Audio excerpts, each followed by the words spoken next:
Olá a todos que estão aqui me assistindo. Meu nome é Thiago Henrique Felício, eu sou professor de História e estou aqui para falar com vocês sobre um assunto que é um tanto quanto delicado, que é o tema dos campos de concentração que foram mantidos pela Alemanha nazista entre os anos de 1933 e 1945.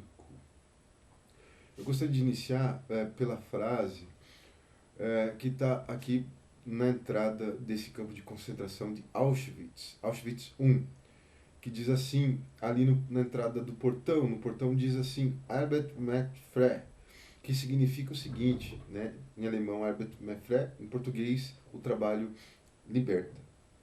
Essa é uma frase que ficou bastante conhecida por ela ter sido colocada na entrada de vários campos de concentração.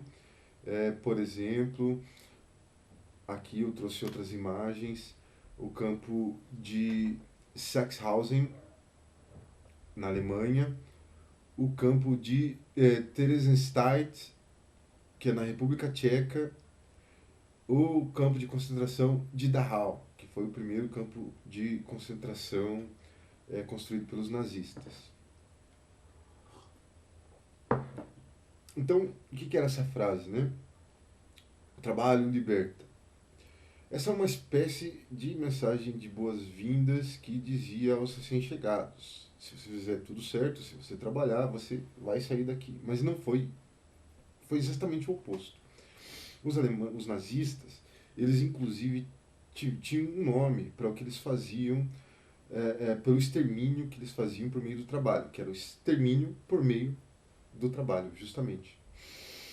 Bom, hoje os campos de concentração nazistas, eles são lembrados por serem os locais que melhor simbolizam alguns dos horrores que foram cometidos durante a Segunda Guerra Mundial.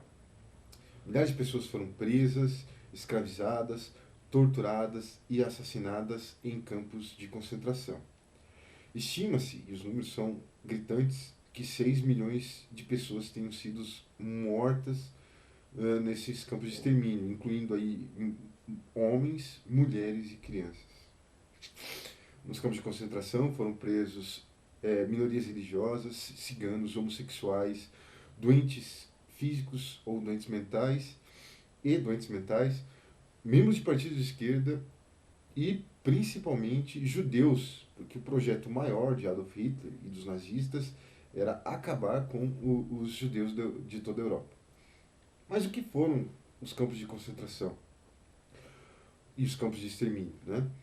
Ora, os campos de concentração e os campos de extermínios foram e são foram lugares construídos com o intuito principal de aprisionar e segregar determinados grupos que eram enxergados pelo Estado como inimigos.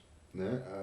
A verdade é que hoje são mais conhecidos os campos de concentração nazista, mas não era uma exclusividade nazista. Foram construídos campos de concentração em outros países e até mesmo antes dos nazistas. Né? Por exemplo, os Estados Unidos construiu campos para os índios durante a expansão para o oeste no século XIX. Ainda durante a Segunda Guerra foram construídos campos no Brasil, inclusive, para receber aqueles países que eram naquela época, durante a Segunda Guerra Mundial, nossos inimigos, os italianos, os japoneses e os alemães. Bom, uh, o fato é que os campos de concentração são conhecidos melhor por causa dos nazistas. Né? E é o tema da nossa aula de hoje, são os campos de extermínios nazistas. Uh, então, quem foram os campos de concentração nazistas? Né? Eles foram campos, espaços construídos para receber todas as pessoas que eram entendidas como opositoras ao regime e aquelas pessoas que os nazistas consideravam como inferiores. O que isso quer dizer, inferior? Eles tinham uma ideologia, que é a ideologia racial, e eles acreditavam então que existiam diferentes raças humanas e que existiam raças que seriam melhores e outras que seriam inferiores. Então a ideia era manter as raças superiores e acabar com as inferiores. O primeiro campo de concentração construído pelos nazistas foi o campo de Dachau. Ele foi construído e inaugurado no dia 22 de março de 1933. O objetivo era aprisionar comunistas. né, pessoas ligadas ao partido de esquerda, comunistas e social-democratas. Logo nos primeiros dias de funcionamento já teve muita violência, e no primeiro mês, quer dizer, ao longo do primeiro mês, único primeiro mês de funcionamento de Dachau, foram mortas 12 prisioneiros pelos guardas, né? E aí o campo de Dachau serviu então como precedente ou de inspiração para que outros campos fossem criados na Alemanha e fora da Alemanha, né? Então, após Dachau, após 33, os nazistas construíram vários outros campos de concentração e começaram a receber, além dos opositores políticos, primeiro eles receberam as pessoas que eles consideravam inválidos, né? Pessoas com distúrbios físicos e mentais, né? Só que aí essas pessoas iam direto para o campo de extermínio, né? Verdadeiras fábricas da morte, né? Foram mortas lá entre 1939 e 41 cerca de 70 mil pessoas com problemas de saúde, né? Mas, depois disso, esse modelo de extermínio foi exportado em uma escala muito maior, assustadoramente maior, para acabar com os judeus, né? Então, em 41, os alemães iniciaram um negócio que eles chamaram de solução final. O que é solução final? A solução final era o extermínio, então, de todos os judeus da Europa. Então, os judeus eram levados de trem aos campos de concentração. No caso, os principais campos de concentração com a função de exterminar judeus eram os campos que existiam na Polônia, e sendo que o maior deles, o principal deles, era o de Auschwitz. E as pessoas desembarcavam dos trens e deparavam com essa frase: o trabalho liberta. Né? Mas o que acontecia, na verdade? As pessoas eram selecionadas. Aquelas pessoas que tinham aparentemente uma função para trabalhar, geralmente homens adultos, mas não muito velhos, eles eram então selecionados para trabalhar como escravos. As outras pessoas, em geral idosos, mulheres e crianças, elas eram levadas para o que foi chamado de câmara de gás. Então, câmara de gás. O que era uma câmara de gás? Né? Eram barracões que não tinham janela, né? Barracões que não tinham janela, né? Que podiam ser isolados e que eram construídos nos subsolos dos campos de concentração e que serviam para matar as pessoas, né? As pessoas que eram levadas nessas câmaras, era dito para elas que elas iam tomar um banho, né? Só que na verdade o que acontecia é que soltava um gás. As pessoas que eram levadas para trabalhar, elas perdiam a sua individualidade. Elas tinham a cabeça raspada, tinham um número tatuado no braço esquerdo que passava a ser o nome delas. Elas perdiam o nome, elas eram chamadas por aquele número. Recebiam um uniforme que servia tanto para o dia quanto para a noite, que era uma espécie de um pijama listrado. Eu trouxe aqui a imagem para vocês desse uniforme. Então era isso.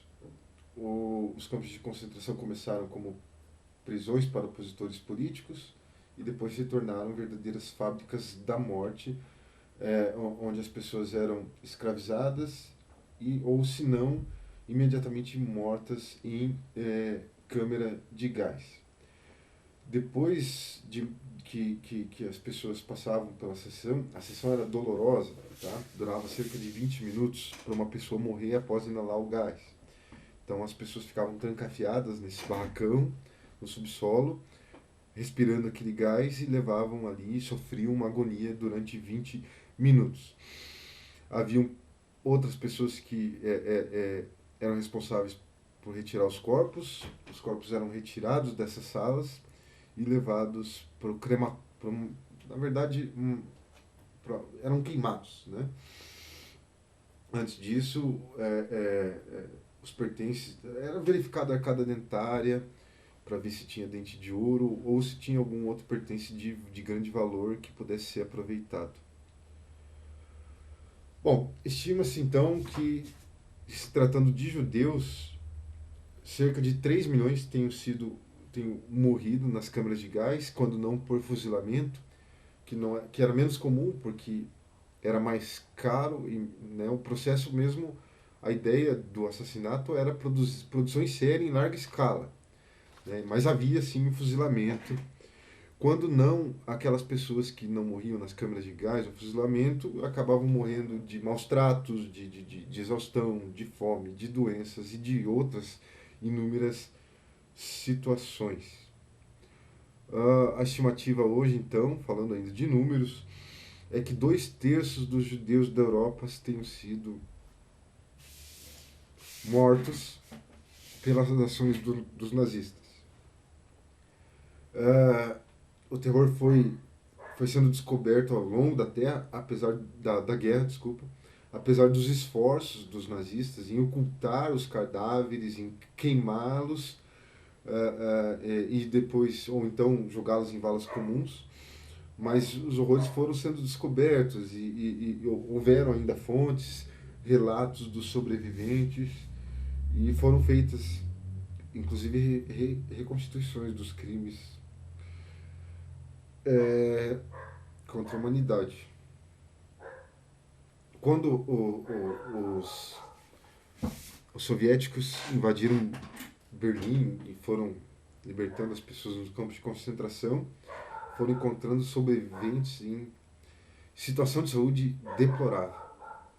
E aí, ao final, a proposta minha é de uma redação a partir dessas imagens acerca do significado dessa palavra,